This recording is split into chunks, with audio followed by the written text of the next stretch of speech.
રાજકોટના ઉપલેટા તાલુકાના ગધેથડ ખાતે ગુરુ પૂજનના કાર્યક્રમને લઈને મોટી સંખ્યામાં ભક્તો ઉમટ્યા છે। ગુરુદત્ત જયંતિ નિમિત્તે ગધેથડ આશ્રમમાં ગુરુ પૂજનનું આયોજન કરાયું છે। ગુરુદત્ત જયંતિ અને ગુરુ પૂજન એક સાથે 1100 ભક્તો કરશે।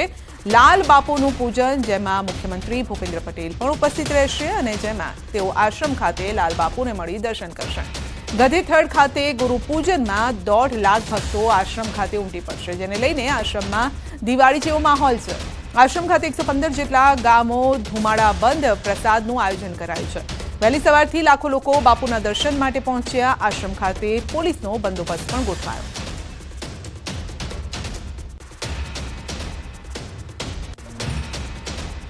ખાતે જે ગધેશ્વર છે, જે આશ્રમ છે, ગાયત્રી, જેને લઈને આપણે સીધા પહેલા દ્રશ્યો બતાવ્યા। દ્રશ્યોમાં જોઈ શકો કે સવારથી જ લોકો કેટલા ઉમટી પડ્યા છે ગોરાપુર તેવા દર્શન માટે।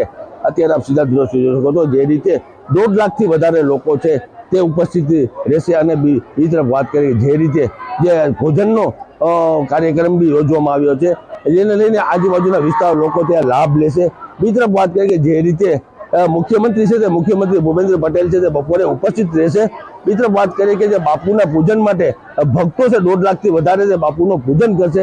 તેને લઈને આપણે આ સીધા દ્રશ્યો બતાવ્યું છે કે અત્યારે ગધેશ્વર જે વેણુ ડેમ પાસે જે મંદિર આવેલ છે, જે આશ્રમ સાથે મંદિર છે, ગાયત્રીનું મંદિર છે, તેને લઈને આપ સીધા દ્રશ્યો જોઈ શકો કે અત્યારે લોકોનો ગોરાપુર જોવા મળી રહ્યો છે। લોકો કેટલા બધા ઉત્સુક છે, જ્યારે દિવાળી જેવો માહોલ છે તે જોવા મળી રહ્યો છે કે લોકો અત્યારે આપ સીધા જોઈ લો અત્યારે લોકો જે લાઈનના સવારથી જ લાઈનો લગાડી હતી, વહેલી સવારથી લાઈનો લગાડી અને પૂજા માટે અત્યારે લોકો જઈ રહ્યા છે। આપ જોઈ શકો છો કે જે રીતે આજુબાજુ વિસ્તારના લોકો છે ત્યાં પહોંચ્યા હતા અને બાપુને દર્શન માટે અતુરતા માટે ઉત્સવ છે, ઉત્સવ આજે જ્યારે ગધેશ્વર જે ખાતે જેને લઈને તે દિવાળી જેવો અત્યારે માહોલ જોવા મળી રહ્યો છે। મુના પકારી, ગુજરાતી, ગધેશ્વર।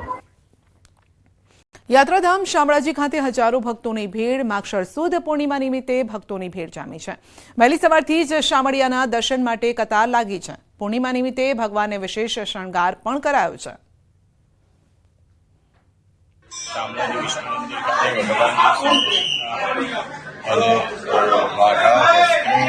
સહિત ભગવાનની ચરણ પાદુકા જે છે તે સુગંધની અર્પણ કરવામાં આવી। વિષ્ણુ ભગવાનનો અવતાર છે। પોતે શામળિયા ભગવાનના દર્શન માટે રાજસ્થાન અને ગુજરાતમાંથી ઉત્તર ગુજરાતની ઘણી પ્રજા આવે છે। પોતે દર્શનાર્થીઓ ખૂબ આનંદ અનુભવે છે અને અહીં આ મંદિરની એક શોભા રૂપ અમારા ધાર્મિક અમને ભેટ આપી છે આ ભગવાને। આજે પૂનમ છે, ઘણી પબ્લિક આવી છે અને અહીંયા સતત પબ્લિક આવે છે। પૂનમ વાળા નિયમિત આવે છે।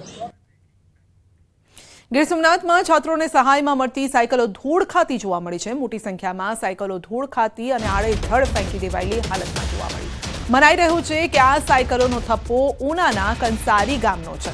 ગામના સરપંચ ચંદુભાઈના કહેવા મુજબ શાળામાં અભ્યાસ કરતી જે વિદ્યાર્થીની છે તેમને આ સાયકલ આપવાની હતી, પરંતુ કોઈ પ્રોબ્લેમના કારણે તે આપવામાં નથી આવી, જેના કારણે ધૂળ ખાઈ રહી છે। તો વિદ્યાર્થીઓને જે સાયકલ આપવાની હતી પરંતુ તે સાયકલ અપાઈ નથી અને ધૂળ ખાઈ રહી છે। ભંગાર હાલતમાં હવે આ સાયકલ જોવા મળી રહી છે, જે ખરેખર વિદ્યાર્થીનીઓની હકમાં હતી, કારણ કે જે બાળાઓ હોય છે, કિશોરીઓ હોય છે, તે દૂરથી આવતી હોય છે અને તેવા સમયે પગપાળા ન આવવું પડે તે માટે સરકારી સહાય યોજના જે છે તે અંતર્ગત આ સાયકલ આપવાની હોય છે, પરંતુ હાલ તે ધૂળ ખાઈ રહી છે।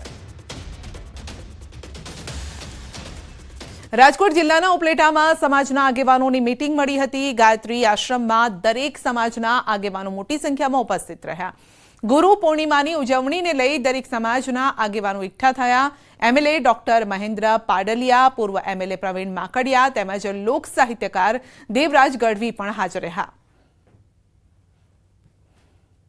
ગાયોને નિરણ, પંખીને ચણ, કૂતરાને લાડવા, માછલાને બુંદી, કીડીઓ માટે કીડિયારું, એ પૂર્વ માટે 52 ગામમાં બધી વસ્તુ પુગાડી દીધી છે અને એ 15 તારીખે બધાય ગામ બધાને એનો ઉપયોગ કરશે। આ સાથે જ આગળ વધીએ ને વાત કરીશું ગુજરાતમાં ગાત્રો થીજવતી ઠંડી પડી રહી છે. બીજી તરફ ગીરના તાલાલામાં પણ બગીચાઓમાં ઝૂલતી કેરીઓ જોવા મળી રહી છે અને જાણે કેરીની મોસમ આવી ગઈ હોય તેમ લાગે છે. સામાન્ય રીતે ઉનાળામાં કેરી આવતી હોય છે, પરંતુ ભર શિયાળે આંબા પર કેરીઓ ઝૂલી રહી છે. તો એક બે નહીં 80 કિલો જેટલી કેસર કેરી આ બગીચામાં ઝૂલી રહી છે. જો કે સામાન્ય રીતે કેરી માટે ચોમાસામાં ફ્લાવરિંગ થયું હતું અને જે ચોમાસા દરમિયાન ખરી પડતું હોય છે, પરંતુ તે ન ખરી પડતા હવે આ પાક આવ્યો છે અને એ પણ ભર શિયાળે આવ્યો છે. ખેડૂતો પણ કહી રહ્યા છે કે આવું પહેલીવાર તેઓએ જોયું છે. બીજી તરફ બાગાયત અધિકારી પણ કહી રહ્યા છે કે સિઝન જેવી કેરી ભર શિયાળે આવી એટલે વાતાવરણના કારણે આવો બદલાવ આવ્યો હોઈ શકે છે. ગ્લોબલ વોર્મિંગની અસર પણ હોઈ શકે છે.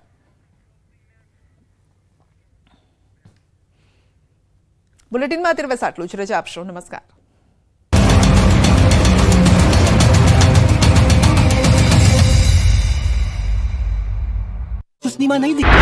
ગુજરાતમાં કડકડતી ઠંડી, લોકો ઠૂંઠવાયા. નલિયામાં કોલ્ડ વેવ જેવી સ્થિતિ. માઉન્ટ આબુમાં જામ્યો બરફ. છેલ્લા એક અઠવાડિયાથી રાજ્યમાં કાતિલ ઠંડી અને સુસવાટા ભર્યા પવનોએ લોકોને ઠૂંઠવી નાખ્યા. શિયાળો જામતા જ વાતાવરણમાં પલટો આવ્યો અને હાડ થીજવતી ઠંડી પડી રહી છે. રાજ્યમાં મોટાભાગના સેન્ટરો પર લઘુત્તમ તાપમાન ઘટીને 15 ડિગ્રીની નીચે પહોંચી ગયું છે. આગામી દિવસોમાં પણ તાપમાન યથાવત રહેવાની સંભાવનાઓ વ્યક્ત કરાઈ છે. રાજ્યમાં નલિયા સૌથી ઠંડુ શહેર બન્યું છે. નલિયામાં લઘુત્તમ તાપમાન ઘટીને 6 ડિગ્રી સેલ્સિયસે પહોંચ્યું. આ સિવાય અમદાવાદમાં સૌથી નીચું લઘુત્તમ તાપમાન 13 ડિગ્રી અને ગાંધીનગરમાં 11 ડિગ્રી સેલ્સિયસ નોંધાયું. રાજ્યમાં સૌરાષ્ટ્ર કચ્છના ભુજ, નલિયા, કંડલા, અમરેલી, રાજકોટ, સુરેન્દ્રનગર, મહુવા, કેશોદમાં લઘુત્તમ તાપમાન 15 ડિગ્રી સેલ્સિયસની નીચે નોંધાયું છે. આગામી 7 દિવસ ગુજરાતનું હવામાન સૂકું રહેવાની સંભાવના છે. આ દરમિયાન વરસાદ કે કોલ્ડ વેવની કોઈ ચેતવણી નથી અપાઈ. હવામાન વિભાગ અનુસાર 7 દિવસ રાજ્યમાં વાતાવરણ શુષ્ક રહેશે. પવનની દિશા ઉત્તર પૂર્વથી પૂર્વ તરફના પવનો ફૂંકાઈ શકે છે, જેને લઈ ઠંડીનો ચમકારો હજુ પણ યથાવત રહેશે. શીતલહેરના સુસવાટાએ રાજ્યમાં કાતિલ ઠંડીનો કહેર વર્તાવ્યો. કેટલાક દિવસથી રાજ્યના મોટાભાગના વિસ્તારો ઠંડીમાં ઠૂંઠવાયા. જો કે હાડ થીજવતી આ ઠંડી વચ્ચે હવામાન નિષ્ણાત પરેશ ગોસ્વામીએ ડરામણી. નમસ્કાર, આપણું ગુજરાતમાં આપનું સ્વાગત છે. હું છું આપની સાથે સંધ્યા. જોઈએ સમાચાર વિસ્તારથી.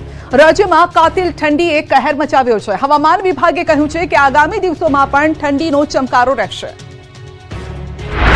ગુજરાતમાં કડકડતી ઠંડી, લોકો ઠૂંઠવાયા. નલિયામાં કોલ્ડ વેવ જેવી સ્થિતિ. માઉન્ટ આબુમાં જામ્યો બરફ. છેલ્લા એક અઠવાડિયાથી રાજ્યમાં કાતિલ ઠંડી અને સુસવાટા ભર્યા પવનોએ લોકોને ઠૂંઠવી નાખ્યા. શિયાળો જામતા જ વાતાવરણમાં પલટો આવ્યો અને હાડ થીજવતી ઠંડી પડી રહી છે. રાજ્યમાં મોટાભાગના સેન્ટરો પર લઘુત્તમ તાપમાન ઘટીને 15 ડિગ્રીની નીચે પહોંચી ગયું છે. આગામી દિવસોમાં પણ તાપમાન યથાવત રહેવાની સંભાવનાઓ વ્યક્ત કરાઈ છે. રાજ્યમાં નલિયા સૌથી ઠંડુ શહેર બન્યું છે. નલિયામાં લઘુત્તમ તાપમાન ઘટીને 6 ડિગ્રી સેલ્સિયસે પહોંચ્યું. આ સિવાય અમદાવાદમાં સૌથી નીચું લઘુત્તમ તાપમાન 13 ડિગ્રી અને ગાંધીનગરમાં 11 ડિગ્રી સેલ્સિયસ નોંધાયું. રાજ્યમાં સૌરાષ્ટ્ર કચ્છના ભુજ, નલિયા, કંડલા, અમરેલી, રાજકોટ, સુરેન્દ્રનગર, મહુવા, કેશોદમાં લઘુત્તમ તાપમાન 15 ડિગ્રી સેલ્સિયસની નીચે નોંધાયું છે. આગામી 7 દિવસ ગુજરાતનું હવામાન સૂકું રહેવાની સંભાવના છે. આ દરમિયાન વરસાદ કે કોલ્ડ વેવની કોઈ ચેતવણી નથી અપાઈ. હવામાન વિભાગ અનુસાર 7 દિવસ રાજ્યમાં વાતાવરણ શુષ્ક રહેશે. પવનની દિશા ઉત્તર પૂર્વથી પૂર્વ તરફના પવનો ફૂંકાઈ શકે છે, જેને લઈ ઠંડીનો ચમકારો હજુ પણ યથાવત રહેશે. એક તરફ કાતિલ ઠંડી તો બીજી તરફ પરેશ ગોસ્વામીએ કરી માવઠાની આગાહી. શીતલહેરના સુસવાટાએ રાજ્યમાં કાતિલ ઠંડીનો કહેર વર્તાવ્યો. કેટલાક દિવસથી રાજ્યના મોટાભાગના વિસ્તારો ઠંડીમાં ઠૂંઠવાયા. જો કે હાડ થીજવતી આ ઠંડી વચ્ચે હવામાન નિષ્ણાત પરેશ ગોસ્વામીએ ડરામણી આગાહી કરી છે. પરેશ ગોસ્વામીએ ડિસેમ્બરના અંતમાં હવામાનના પલટા સાથે માવઠાની આગાહી કરી. આગામી 21 થી 24 ડિસેમ્બર દરમિયાન દક્ષિણ ગુજરાત અને સૌરાષ્ટ્રમાં કમોસમી વરસાદ ખાબકી શકે છે. બંગાળની ખાડીની મજબૂત સિસ્ટમની અસર સૌરાષ્ટ્રના દરિયાકાંઠાના વિસ્તારમાં પણ થવાની શક્યતા છે. ડિસેમ્બરમાં પણ અમને લાગી રહ્યું છે કે કદાચ અમુક વિસ્તારને માવઠું અસર કરી શકે.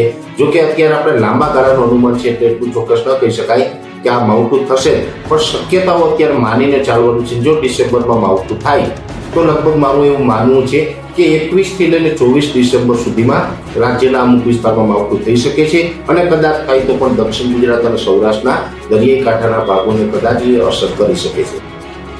આ તરફ માઉન્ટ આબુ પણ કાતિલ ઠંડીની ઝપેટમાં આવ્યું છે. સતત 5મા દિવસે પારો માઇનસમાં પહોંચ્યો.